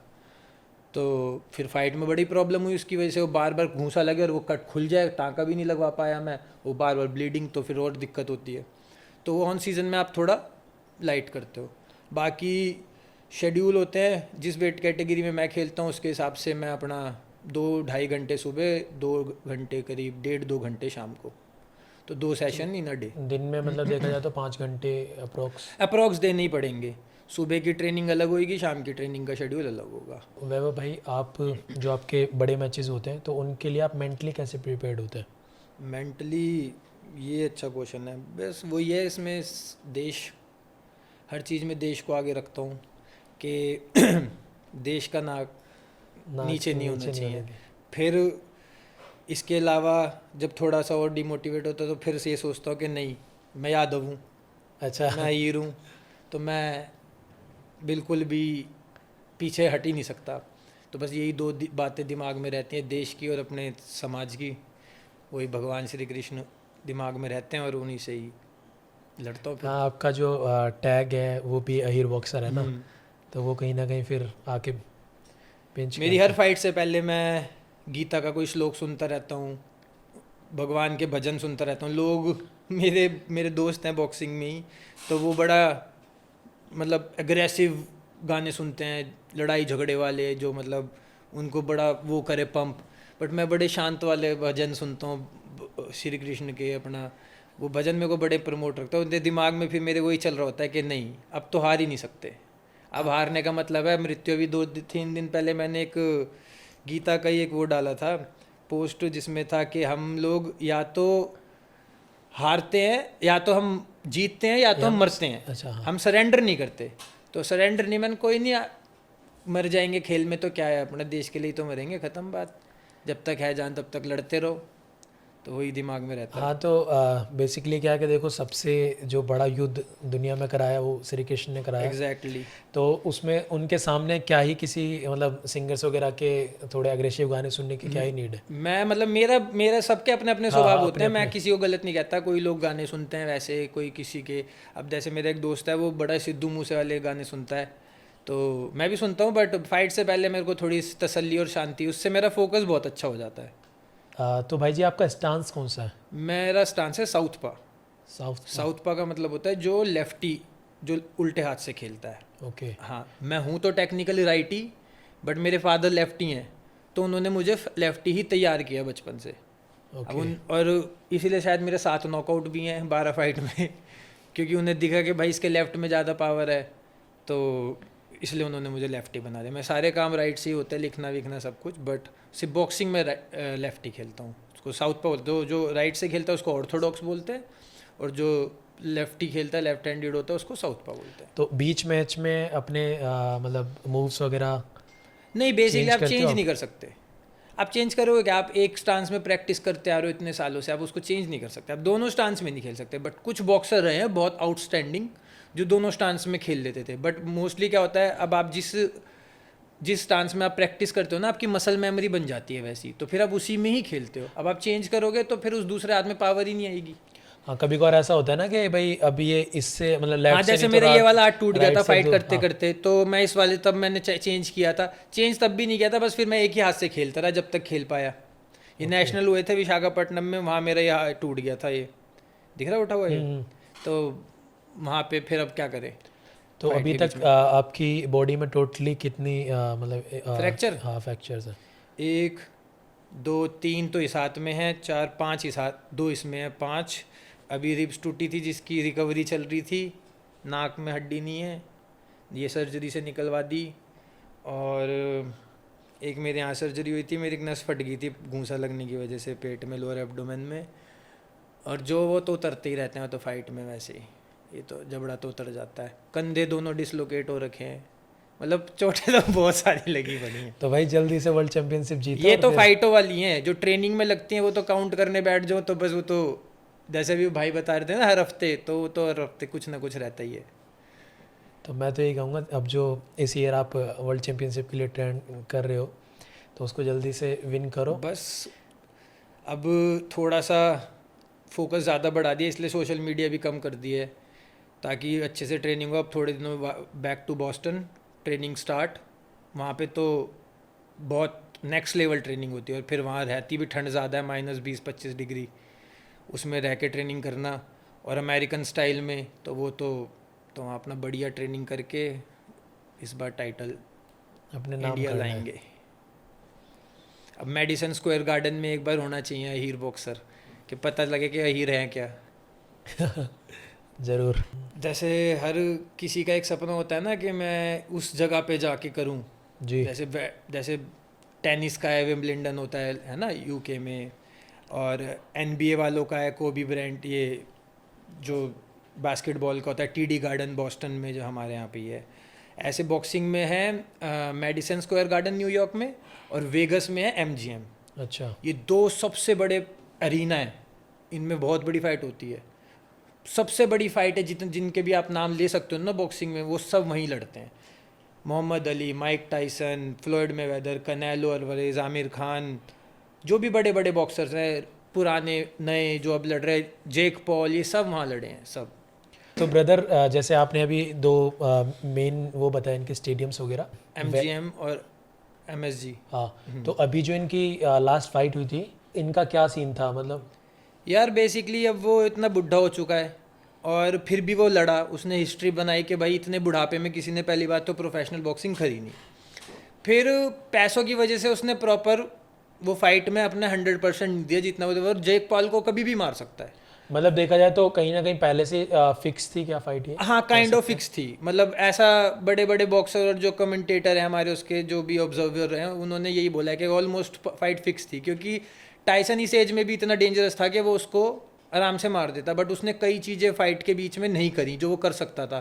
तो इट मीन्स वो कहीं ना कहीं फिक्स थी, क्योंकि यूट्यूबर है वो, उसके पास पैसा बहुत है। अब एट दी एंड जब बैंक करप्ट हो जाओ आप, तो फिर आपको पैसा चाहिए ना, जीत थोड़ी ना चाहिए। जीत तो पूरी जीवन भर ही रही है, आपके नाम से दुनिया ने बॉक्सिंग शुरू करी है। माइक टाइसन कोई छोटा मोटा नाम थोड़ी ना है, मतलब हर कोई हमारे में तो ऐसे बोलता है हाँ बन रहा है तो बड़ा माइक टाइसन मतलब माइक टाइसन इतना स्ट्रांग आदमी था, मतलब सोचो लोगों को कभी सुना है वो क्रोकोडाइल और शेर पालता था। मतलब उसने अपने स्पेशल शेर रखे थे, बंगाल टाइगर रखा हुआ था एक, 2 क्रोकोडाइल पाल रखे थे और कबूतरबाज था। कबूतर का बहुत शौक था उसको, बहुत शौक, मतलब लिटरली वो कबूतरबाजी करता था। तो कहीं ना कहीं ये मतलब डार्क साइड है बहुत, जो अभी मतलब ये लास्ट मैच हुआ है यार ये इससे ज़्यादा भी और भी बहुत सारी डार्क है पता है इंडस्ट्री में। जैसे आप जब तक आप एमेचर हो तब तक डार्क साइड क्या है, पॉलिटिक्स, नेता और पैसा। अच्छे खिलाड़ियों को, मेरे साथ कितनी बार हुआ है, जात देख के दिल्ली स्टेट में दूसरी कम्युनिटी रूल करती है फेडरेशन के ऊपर, जस्ट बिकॉज मैं यादव हूँ, हर बार जाके सिल्वर पे अटक जाता हूँ। क्यों? क्योंकि पॉलिटिक्स आगे नहीं आने देते, लड़ तड़ के कैसे तैसे नेशनल तक पहुँचते हो, फिर नेशनल में राजनीति। तो इंडिया के अंदर खेल हर जगह पे, मतलब पॉलिटिक्स ने इंडियन स्पोर्ट को ख़राब कर रखा है। टैलेंटेड बच्चे 2-2 3-3 साल ट्रेनिंग करते हैं, घर बार छोड़ के, मतलब सारी लाइफ अपनी एक साइड रख के, दोस्ती छोड़ के, फ़ोन छोड़ के, और उनको एक कंपटीशन में आप हरा देते हो। आपको लगता है वो एक कंपटीशन, लेकिन उस बच्चे के तो 2 साल ख़राब हो गए ना। 2 साल कोई छोटा मोटा टाइम फ्रेम तो है नहीं।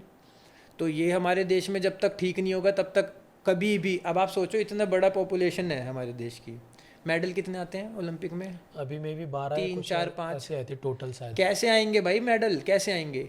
जो टैलेंटेड लोग हैं, जो टैलेंटेड एथलीट हैं, उनको तो तुम आगे आने ही नहीं दे रहे। तुम बस वो जो राजनीति में की वजह से आगे पहुँचे हैं उनको, या फिर जो एक आध नीरज चोपड़ा जैसे जो बिल्कुल एक्सट्रीम है वो आगे जाते हैं। वरना तुम फेयर सिलेक्शन करो, फेयर कम्युनिटी को बनाओ कुछ ऐसा कि जिससे सब चीज़ें ऑब्जर्विंग हो सबकी, ताकि सारे एथलीट्स किसी के साथ अनफेवर ना हो। तो जैसे आपने पॉलिटिक्स के बारे में भी बताया, तो हमने पास्ट में देखा था नरसिंह यादव के बारे में, उनको जो मैट पे से उतार दिया गया था, तो इसके पीछे क्या मतलब? नहीं, बेसिकली वो उससे पहले क्वालिफाई कर चुका था ओलंपिक के लिए, और सुशील कुमार को पता था कि वो नरसिंह को नहीं हरा पाएगा, तो उसने ट्रायल नहीं दी। अब वो ट्रायल नहीं दी तो उसने यहाँ पे उसको डोप केस में फंसा दिया, क्योंकि उनकी अपनी लॉबी है, उन्होंने उसको ऊपर डोप केस लगा दिए। वो डोप केस चलता रहा पहले नाडा में, नाडा से फिर वो वाडा तक पहुँच गया, वाडा के पास रिजल्ट नहीं पहुँचे तो उन्होंने उसको विलेज में एंटर नहीं करने दिया, जो ओलंपिक विलेज था उसमें नहीं एंटर करने दिया, तो उसको वापस आना पड़ा वहाँ से, वरना वो ओलंपिक मेडल पक्का था उसका। फिर उसके ऊपर 3 साल बैन लगा दिया।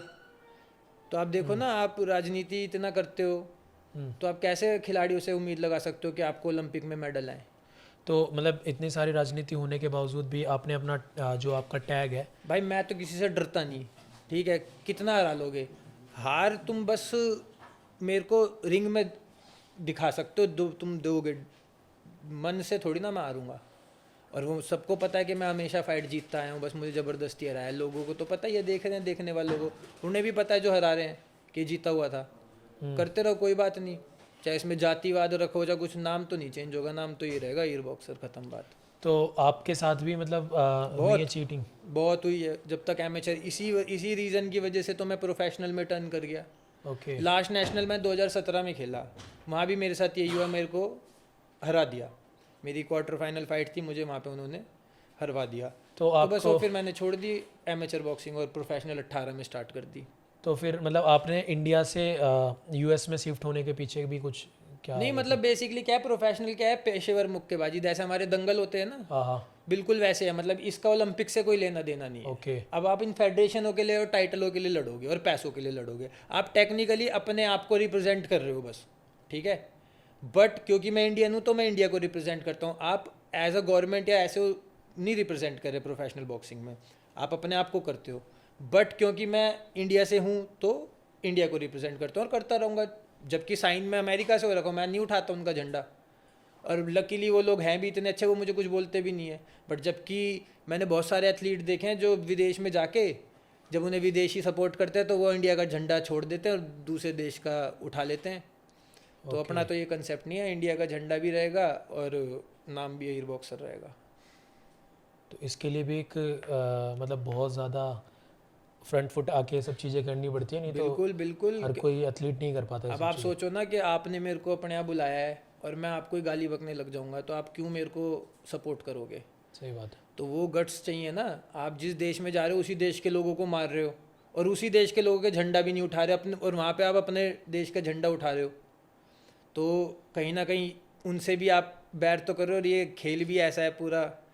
तो यहाँ हमारे इंडिया में तो खैर ये सब कल्चर अभी नहीं आया, बट वहाँ के मोस्टली जो बॉक्सर्स होते हैं उनके बैकग्राउंड बहुत गंदे होते हैं, बहुत शेडी होते हैं। मतलब अच्छा। बहुत गलत बैकग्राउंड से वो आते हैं, तो कहीं भी कभी भी कुछ भी हो सकता है। हाँ पता भी नहीं चलेगा आपको वहाँ पे कब गायब हो ओह। जाओगे।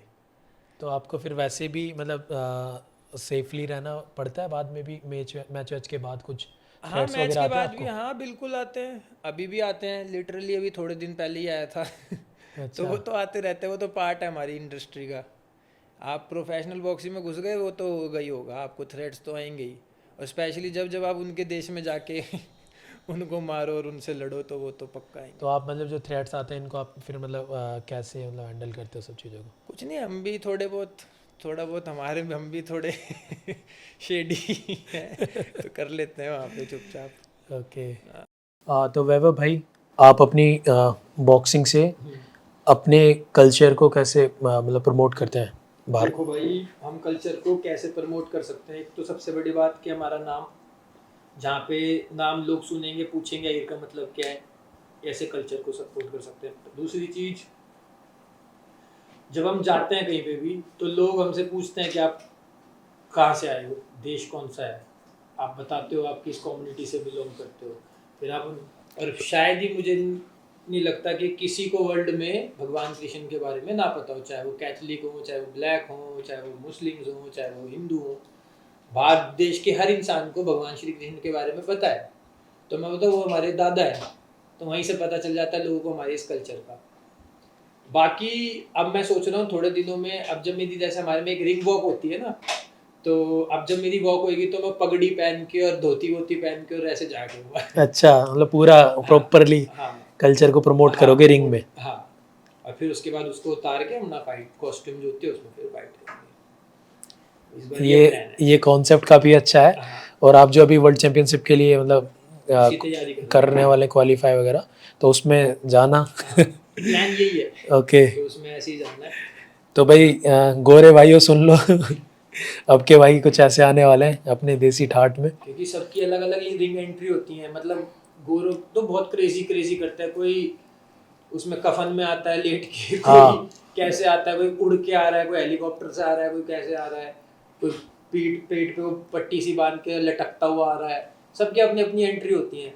तो इस बार मैंने सोची अपनी बिल्कुल देसी अपने यादव वाली एंट्री करेंगे। अपना लठ लेके चलूँगा और धोती, अपना नीचे जूती और अपना ऊपर से अपना पगड़ी, ऊपर कुछ नहीं क्योंकि वो बॉक्सिंग में हमारे अलाउड भी नहीं होता है फाइट में। अपना वो उसको चेंज करके फिर फाइट। इस बार एंट्री ऐसी हुई, मतलब मज़े आ जाएंगे जो भी इस मैच को देखेगा। और इंडिया से तो मतलब पूरी कम्युनिटी और वर्ल्ड वाइड भी सबसे ज़्यादा अपनी पॉपुलेशन है। बिल्कुल। और भाई को भाई सपोर्ट भी करो।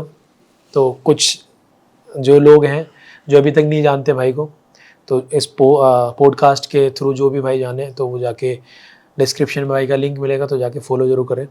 तो भाई आपको कैसा फील होता है अपने कम्युनिटी का एक रोल मॉडल बनके? यार बहुत, देखो सच पूछो तो बहुत अच्छा फील होता है, क्योंकि शुरू से चाहत ही यही थी कि समाज के लिए कुछ कर पाए, यादवों के लिए कुछ कर पाए। और मुझे बहुत खुशी होती है कि जब मेरे को कोई मैसेज करता है ना, भैया आपको देख के मैंने बॉक्सिंग स्टार्ट कर दी, भैया आपको देख के मैंने ये जिम स्टार्ट कर दी, या मैं इस स्पोर्ट में आ गया, और जब कोई मेरे को ऐसे मैसेज करता है तो मुझे लगता है कि हाँ, मैंने लाइफ में मैं हो चुका हूँ सक्सेसफुल। भले ही पैसा कम हो, फेम कम हो, लेकिन मुझे लगता है कि जो मेरी लाइफ का पर्पस था वो मैंने कंप्लीट कर लिया है। कि मेरी वजह से कई लोगों की ज़िंदगी सुधर रही है, कई खेल में आ गए, कई उन्हें नशे।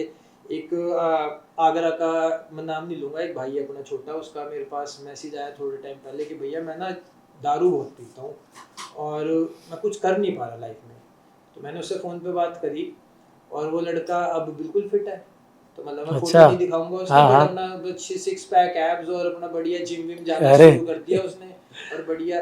तो उसके चाचा जी का मेरे पास स्पेशली फ़ोन आया कि आप, उसके फादर नहीं है, उसके चाचा जी का मेरे पास फ़ोन आया कि मैं आपका भाई धन्यवाद करता हूँ कि ये बच्चा ख़राब हो जाता वरना। तो मुझे लगता है भाई मैंने तो अपनी ज़िंदगी में जो है ना सक्सेस, जो मेरी नज़रों में है वो यही है, और वो मैंने कर अचीव कर लिया। ली। हाँ, मैं सक्सेसफुल हूँ। तो भाई जी जैसे आजकल जो न्यू कमर्स हैं लड़के, अगर वो फाइटर बनना चाहें तो आप उनको क्या मैसेज दोगे? यार बिल्कुल, देखो मैं ये कहूँगा कि अगर आपके अंदर मतलब डेडिकेशन है, फाइटर कोई भी बन सकता है। हम सभी फाइटर हैं, हम दिमाग में कहीं ना एक डर बिठा लेते हैं। डरना नहीं है पहली चीज़। दूसरी चीज़, एक सपोर्टिंग पेरेंट्स होने बहुत ज़रूरी है। ये खेल ऐसा है बहुत अकेला और बहुत सैड स्पोर्ट है ये। अगर आप गूगल पे सर्च करोगे, वर्ल्ड का सबसे टफेस्ट स्पोर्ट है बॉक्सिंग, पहली चीज़। और सबसे लोनलीस्ट स्पोर्ट भी यही है, क्योंकि इस स्पोर्ट की ट्रेनिंग के जो टाइम, जो पीरियड जो होता है ना, वो सबसे आपको अलोन रखता है। सबसे आप बहुत लोनली रहते हो, मेंटली भी, फिजिकली भी और इमोशनली भी। तो इस स्पोर्ट में आने से पहले, या किसी भी फाइटिंग स्पोर्ट में आने से पहले, पहले तो अपने दिमाग को प्रिपेयर करो कि भाई आप ये चीज़ गिव अप नहीं करोगे। कि ऐसा ना हो कि आपने 3 साल मेहनत करी और रिजल्ट नहीं आया तो आप फिर छोड़ दो ना, ये काम नहीं। वो 3 साल फिर प्रोडक्टिविटी खत्म हो जाएगी उसकी। आपने हार नहीं माननी और करते रहना है, चाहे कितनी राजनीति हो। और मुझे लगता है ये जो स्पोर्ट है ना, ये आपको एट द एंड इतना तो दे देगा कि आप कभी भूखे नहीं मरोगे। ठीक है, आप इस स्पोर्ट में मेहनत कर लोगे ना, चाहे हारते जाओ, मैं कहता हूँ लिख के ले लो मुझसे कि आप कभी भी भूखे नहीं मर सकते। और ये स्पोर्ट आपका दिमाग इतना शार्प और इतना अच्छा कर देगा पॉजिटिव, कि आप जीवन की हर परिस्थितियों से लड़ने को तैयार होगे। मतलब चाहे वो मानसिक तरीके की हो, चाहे वो शारीरिक हो, चाहे वो भावना वाली हो, कुछ भी हो, आपको ये स्पोर्ट अध्यात्म से जोड़ेगा, भगवान से जोड़ेगा। तो ये स्पोर्ट करने के लिए आप घुसो तो पूरा सोच समझ के, अच्छी डाइट, अच्छे पेरेंट्स और एक अच्छा इन्वायरमेंट, गलत संगति भी छोड़नी पड़ेगी इस स्पोर्ट के। तो आपका रोल मॉडल कौन है, मतलब गॉड्स वगैरह में, भगवान में? भगवान श्री कृष्ण रोल मॉडल है भाई, हमेशा रहेंगे। मतलब और हो कौन सकता है? नहीं कोई मतलब डाउट है तो नहीं? नहीं, ऐसा कोई डाउट वैसे नहीं है, पर मोस्टली जैसे पहलवान्स वगैरह होते हैं तो बजरंग बली। नहीं भाई, हमारे रोल मॉडल भगवान श्री कृष्ण है। हम सारे भगवानों को मानते हैं, ठीक है। और मैं सारे गुरुओं की भी आदर करता हूँ, ठीक है। और जैसे कि हमारे भगवान श्री कृष्ण ने ही बताया कि गुरु का ओहदा भगवान से भी ऊपर होता है। तो गुरु का ओहदा हमने गुरु को दे रखा है, लेकिन हम गुरु को भगवान नहीं मानते। चाहे वो कोई भी गुरु हो, 1000 साल पुराने हो, 600 साल पुराने हो, 200 साल पुराने हो, जीवित हो, गुरु हमेशा गुरु रहेंगे। और मैं सारे गुरुओं की आदर करता हूँ। और मेरा पर्सनली रोल मॉडल भगवान श्री कृष्ण है, जो हर चीज़ में सक्षम। तो हम कोशिश करते हैं, वैसे तो कभी बन नहीं पाएंगे, लेकिन उनकी राह को फॉलो करें जिस चीज़ के लिए वो मशहूर हैं, वो सारी चीज़ें। तो भाई जी जैसे आपकी फाइट होती है और आप मतलब इतने टाइम से मतलब एक डाइट्स वगैरह पे सब एक प्रॉपरली वो करते हो फॉलो, तो फाइट्स जीतने के बाद आपके मतलब क्या क्रेविंग होती है, सबसे पहले क्या खाने का? मेरी क्रेविंग भाई सबसे पहले होते हैं गुलाब जामुन की। सबसे पहले मैं खाता हूँ गुलाब जामुन, क्योंकि गुड सोर्स ऑफ एनर्जी, इतनी शुगर होती है उसमें। तो गुलाब जामुन बहुत खाता हूँ मैं फाइट के बाद। और एक मेरी माँ के हाथ के पराठे, और भाई गोभी के पराठे मुझे बहुत अच्छे लगते हैं, तो पनीर के और गोभी के, तो वो मेरी मम्मी के हाथ के। और अगर सर्दियों का समय है तो मेरी दादी के हाथ का चूरमा। अच्छा। हाँ, बट ये बड़ी मुश्किल ही मिल पाता है, क्योंकि मोस्ट ऑफ द टाइम मैं कटिंग पे होता हूँ, वेट हाँ रिड्यूस हाँ, कर रहा होता हूँ। तो बट ये जब मिलते हैं तो ऐसा लगता है वो सब अब सोने दो, इसके बाद अब अमृत मिल जीवन गया। सफल हो गया है। तो भाई अगर आप बॉक्सर नहीं होते तो क्या होते? भाई मैं बॉक्सर नहीं होता ना, तो मतलब नहीं, अगर मैं बॉक्सर नहीं होता तो मैं बहुत गलत राह पे होता, शायद अब जिंदा भी नहीं होता, क्योंकि मेरे मैं बहुत लकी हूँ कि मेरे फादर ने मेरे को एक बहुत अच्छी राह दिखा दी और मैं सफल हो गया। वरना मेरे अंदर ना शुरू से ये लड़ाई झगड़े मार पिटाई खून खराबा ये सब करने का इंटरेस्ट रहता था। तो उस एनर्जी को मेरे फादर ने एक पॉजिटिविटी में डाल एक के सही ट्रैक कि पे। खून भी मिलेगा, लड़ाई भी होएगी, झगड़े भी होंगे, लेकिन बॉक्सिंग के जरिए, ना कि वैसे रोड साइड करके ऐसे। तो वही। और लगता है मुझे ऐसे पर्सनली लगता है अगर मैं कुछ ना कर रहा होता तो मैं गैंगस्टर बन चुका होता, या तो किसी को मार के अंदर होता या खुद मर चुका होता। अच्छा, हाँ, तो पिताजी ने एक सही ट्रैक दिया तुम्हें। बिल्कुल। मैं बहुत धन्यवाद करता हूँ अपने फादर साहब का कि वो बिल्कुल बड़े भाई की तरह हमेशा मेरे सर पे खड़े रहते थे ट्रेनिंग के टाइम पे, अपनी नौकरी को सेक्रीफाइस करके पूरे टाइम, कि अगर मेरी क्लास और उन्हें दिखता है कि ये मक्कारी कर लेगा आज क्लास पे, तो वो वहाँ पहुँच जाते थे स्टेडियम। अच्छा, हाँ, देखने के लिए कि वर्कआउट कर रहा है नहीं कर रहा, या आज कहीं बंक तो नहीं मार दिया। तो फादर साहब का हमेशा से धन्यवाद है। तो एक एथलीट की जो एक फैमिली होती है वो भी बहुत ज़रूरी है, एक सपोर्टिव फैमिली होना। बहुत ज़रूरी, बहुत ज़रूरी। किसी भी स्पोर्ट के लिए आप कोई भी खेल खेलो, उस खेल के लिए आपके फैमिली का सपोर्ट होगा ना अगर, तो आपकी 50% जीत तो पहले ही शुरू हो गई। अगर फैमिली सपोर्ट नहीं करती, जो कि इंडियन पेरेंट्स के अंदर बहुत बड़ी प्रॉब्लम है पढ़ाई के चक्कर में, और पढ़ाई करके भी बच्चा कुछ खास कर नहीं रहा है, हाँ, 20-25 हज़ार की नौकरी के लिए धक्के बीस खा पच्चीस रहा है। हज़ार की नौकरी, और मोस्टली आज के टाइम में तो सब अपने फ़ोन में ही मतलब। बस तो वही चीज़ है, पेरेंट्स का सपोर्ट बहुत ज़रूरी है। तो भाई वैसे आपने स्टडी वगैरह कहाँ तक की है कुछ? भाई मैं किरोड़ीमल कॉलेज से पास आउट हूँ, north campus, Delhi university Delhi, से। हाँ। और मैंने ग्रेजुएशन कर रखी है हिस्ट्री ऑनर्स में। ओके। मैंने मास्टर्स भी करी थी, बट 1 साल ही कर पाया, क्योंकि फिर दूसरे साल मेरे को यूएस मूव होना था उस टाइम पे। तो फिर मेरी प्रायोरिटी हमेशा बॉक्सिंग रही है, पढ़ाई कभी रही नहीं, इसलिए फिर मैंने बीच में स्टॉप कर दी मास्टर्स की फर्स्ट ईयर के बाद। तो वैभव भाई कभी ट्रेनिंग के टाइम या मैच में कोई फनी कुछ ऐसा हुआ मोमेंट्स वगैरह हाँ यार, जो होते रहते हैं फनी। जो कभी एक्सपेक्ट ही ना करा हो, कुछ ऐसा हो जाएगा? हाँ, मतलब बहुत फनी होते हैं। एक बार मैं फाइट लड़ रहा था, तो मैं बड़ा अग्रेसिव था और रिंग पे चढ़ते ही गिर गया अच्छा। सबके सामने। कम से कम 500 लोग थे स्टेडियम में, और गिर गया। बट और एम्बैरेस भी हो गया था, थोड़ा ऑकवर्ड हो गया था गिरना, क्योंकि उससे पहले मैं फुल अग्रेसिव था, जंप वंप कर रहा हूँ, फुल हाथ वाथ एकदम स्ट्रेच कर रहा हूँ, और एकदम रिंग पे चढ़ते ही गिर गया। तो बट मुझे हंसी भी आई।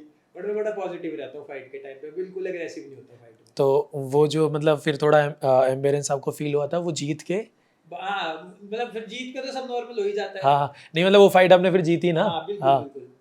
तो फनी तो था, क्योंकि सब मेरी जीत से ज्यादा उस मूवमेंट की बात कर रहे थे कि तो गिर कैसे गया, और सारे गोरे ही थे। लेकिन अच्छा, मतलब ये सब नॉर्मल है, होती रहती है फाइटर्स के साथ, तो पार्ट है। मतलब कोई गिर जाता है, कभी कोई कुछ भूल जाता है, तो कई बार गम शील्ड होती है हमारे में लगाते हैं, जो वही भूल जाते हैं कई बॉक्सर। तो भाई आपका बॉक्सिंग में इंडिया या इंटरनेशनल में आपका आइडल कौन है?